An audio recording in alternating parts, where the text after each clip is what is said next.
요즘 여행에서 빼놓을 수 없는 것이 음식이죠. 또 어떤 나라, 어떤 지역을 가든 그곳의 음식을 먹어봐야 진정한 여행이라고 할 수 있는데요. 이런 이유로 전국의 각 지자체에서는 지역 특산물을 이용한 향토 음식 개발을 앞다퉈서 하고 있습니다. 최근 의령군에서도 향토 음식 경연대회가 열렸는데요. 이번 대회에서 우승한 김보아 씨를 오늘 사람과 경남에서 만나보겠습니다. 안녕하세요. 안녕하세요. 네, 반갑습니다. 현재 어떤 일을 하고 계신가요? 네, 의령에서 허브 농사를 짓고 차와 음료를 만들어서 온라인 쇼핑몰을 운영하고 있습니다. 네, 의령에는 어떻게 정착하게 되셨는지 궁금합니다. 네, 제가 성인이 되면서 부모님은 의령으로 귀촌을 하시고요. 저는 회사를 다니다가 20대 중반에 심신이 지쳐서 잠시 몇 달 쉬러 부모님이 계신 의령에 오게 됐어요. 네.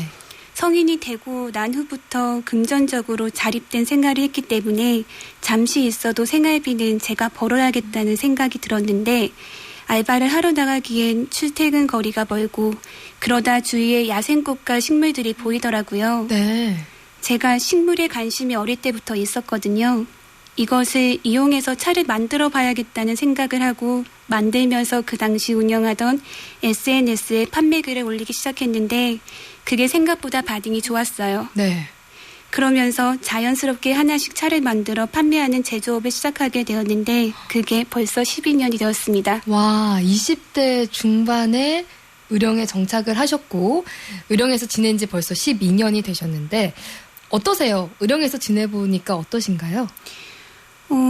저는 식물을 키우고 만지는 것을 좋아하고요. 조용하게 있는 것도 좋아하고 산이나 자연과 가까이 있어야 살아갈 수 있는 사람이라고 어릴 때부터 느껴왔거든요. 네.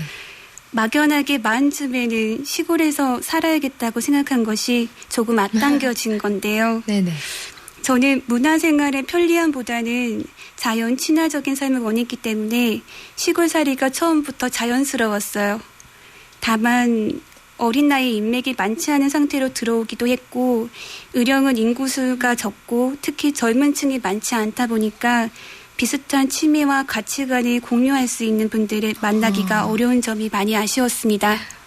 요즘은 어떻게 좀 가치관이 맞거나 또 또래 분들을 많이 사귀셨나요?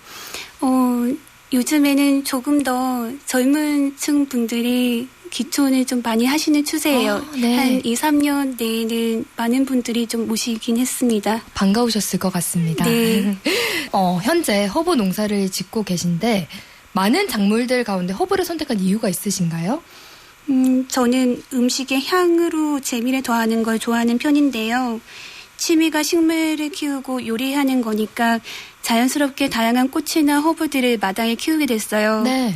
그 중에서도 요리를 좋아하는 사람들이 찾는 것 같은데 농사를 짓는 분들은 많이 얻는 느낌이 드는 작물이 보이더라고요. 네. 그래서 그 중에 대표적으로 재배하게 된 게 차즈기라고 하는 허브입니다. 차즈기요? 네. 보라색 들깨잎과 조금은 비슷하게 생겼는데 생략명으로는 자소엽이라고 합니다. 보통 우메보시라고 하는 일본식 매실 장아찌를 만드는 데 사용되는데요. 네. 차즈기 잎의 특유의 아주 매력적인 향을 지니고 있습니다. 거기다 구연산을 넣으면 그 보라색이 아주 마법같이 루비빛으로 변신을 하게 되는데 네네. 이 특성을 활용해서 이곳여름이라고 하는 차즈기 음료를 만들어서 판매도 하고 있습니다. 네. 차즈기는 따뜻한 성질을 가지고 있는 약재이기도 합니다. 얼음을 띄운 음료로 드셔도 배앓이를 하거나 배탈이 나지 않아 여름 음료로 특히 추천드리고 있어요. 와, 앞서 계속해서 말씀을 해주셨지만 요리를 무척 좋아하시는 것 같은데 어릴 때부터 즐겨 하셨다고요? 제 기억에 초등학생 때도 만화 프로보다는 요리 프로를 보는 걸 더 좋아했었던 것 같아요. 네.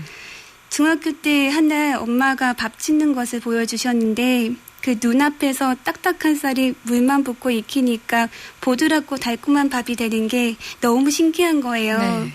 근데 그 다음날 바로 새벽에 일어나서 짜잔 하고 친구들과 식구들한테 밥을 해줬어요. 중학생 때요? 네. 와. 그게 너무 재밌으니까 며칠이나 엄마보다 먼저 일어나 밥을 해놓고 그랬는데 처음에는 칭찬을 하셨는데요. 나중에는 뭐라고 하셔서 그랬던 기억이 나네요. 네. 왜 뭐라고 하셨을까요? 부모님은 공부를 했으면 하시고 주방에 들어오는 걸 좋아하지 않으셨어요. 네. 근데 실제로는 제가 많이 만들지는 못했지만 친구들이랑 있으면 급식 먹으면서 이건 이렇게 만드는 거고 이런 맛이 나더라 신기하지 하고 식재료 얘기 맛 얘기하는 걸 좋아했던 학생이었어요. 아, 어릴 적부터 요리를 좋아하고 식재료와 맛 얘기를 좋아하다 보니까 사람들에게 나눠주고 밥 해주는 것도 좋아하셨을 것 같아요.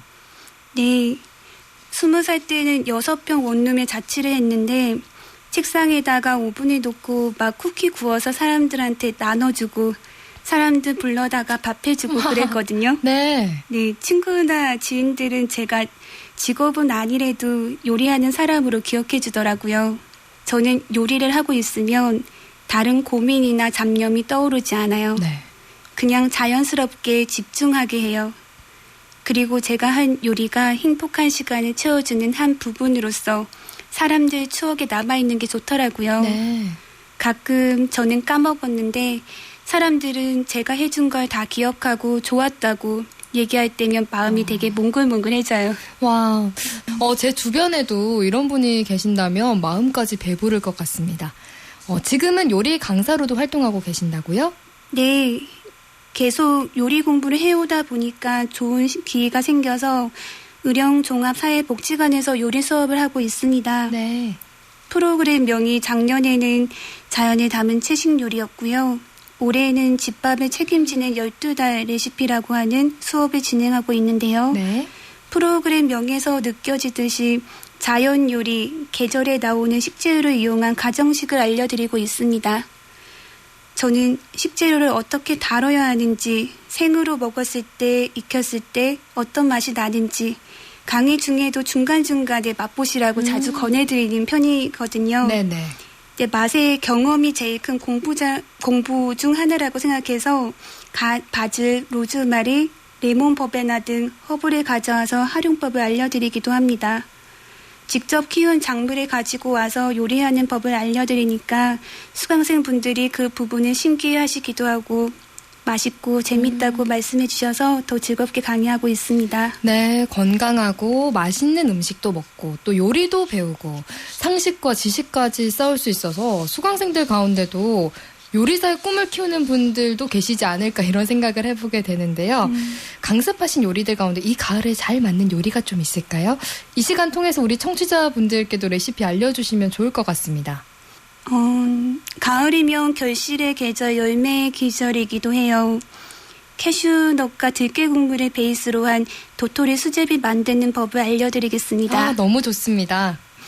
먼저 도토리 가루와 우리밀 가루를 1대1로 섞어서 거기다 소금을 넣고 찬물로 한 덩어리가 되게 반죽을 합니다. 네. 많이 치댈 필요는 없고요.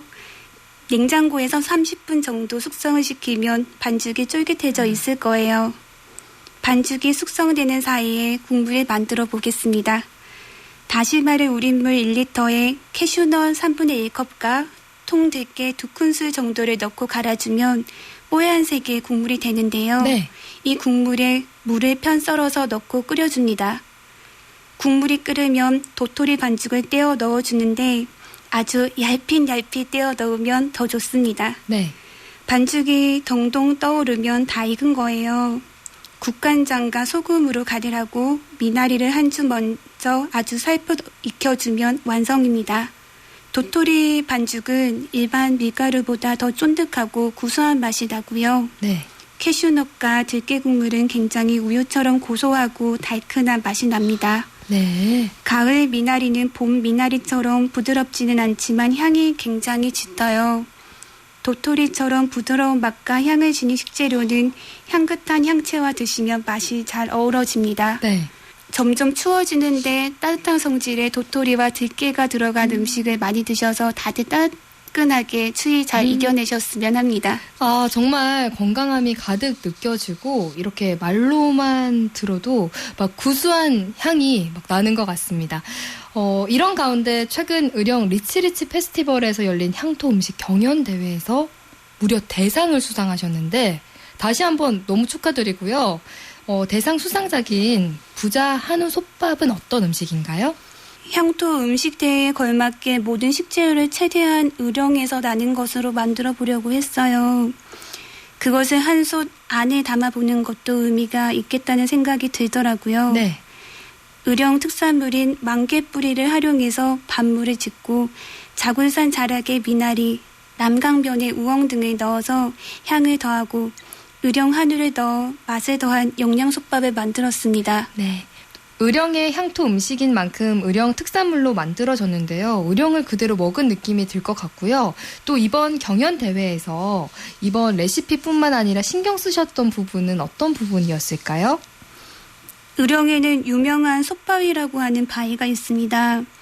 이 솥바위엔 전설이 하나 있는데 솥바위 중심으로 반경 약 20리 안에는 부기가 끊이지 않는다고 합니다. 네. 실제로 삼성, LG, 효성그룹의 창업주가 탄생해서 전설이 현실이 되어서 부자의 고장으로 불리고 있어요. 네. 의령에 오시는 분들이 모두 의령의 좋은 식재료의 기운이 담긴 솥밥을 드시고 부자가 되셨으면 하는 바람으로 유기그릇에 담아 한상 차림을 냈고요. 네. 그래서 이름도 부자 한우 솥밥으로 지어보았습니다. 이름도 너무 잘 지으신 것 같아요. 의령에 가면은 솥바위도 함께 둘러보시고 또 부자 한우 솥밥까지 먹는다면 그야말로 부자가 되는 기분을 느낄 수 있을 것 같은데요. 앞으로의 계획과 목표도 궁금합니다. 처음에는 시골에 내려왔을 때 지긋한 나이가 되면 몇십 년 된 나만의 장을 가지고 요리하는 사람이 되고 싶다는 생각이 들어서 매년 담근 게 12년째가 되었습니다. 네. 그동안 된장, 고추장, 간장을 지인들에게 나눔만 하다가 판매하면 좋겠다는 제의도 종종 받았었는데요. 네. 이제는 발효를 조금 알 것도 같아서 음식의 기본이 되는 장과 장을 바탕으로 하는 간편식 소스를 만들어 한번 판매를 해보려고 합니다. 네. 그리고 몇 년 후에는 몸과 마음이 지치도록 열심히 살아온 분들에게 자연의 지혜를 담은 건강하고 소박한 요리를 알려드리고 힐링할 수 있는 숙박형 요리 수업 공간을 만드는 게 꿈입니다. 네, 끝으로 사람과 경남의 공식 질문 드리겠습니다. 보아 씨에게는 경남 또는 의령 어떤 의미가 있는 곳일까요? 제게 경남은 심장이라고 할 수 있습니다. 네, 창원에서 초중고를 나오고 20, 30대를 주로 의령에서 보냈어요. 제 뜨거운 청춘을 보낸 이곳은 뛰고 있는 심장과 같다고 할 수 있을 것 같아요. 와, 앞으로도 늘 설레고 또 두근대는 경남과 의령이 됐으면 좋겠습니다. 오늘 이렇게 나와주셔서 감사합니다. 고맙습니다. 네, 사람과 경남 오늘은 최근 의령군에서 열린 의령군 향토 음식 경연대회에서 대상을 수상하신 김보아 씨를 만나봤습니다.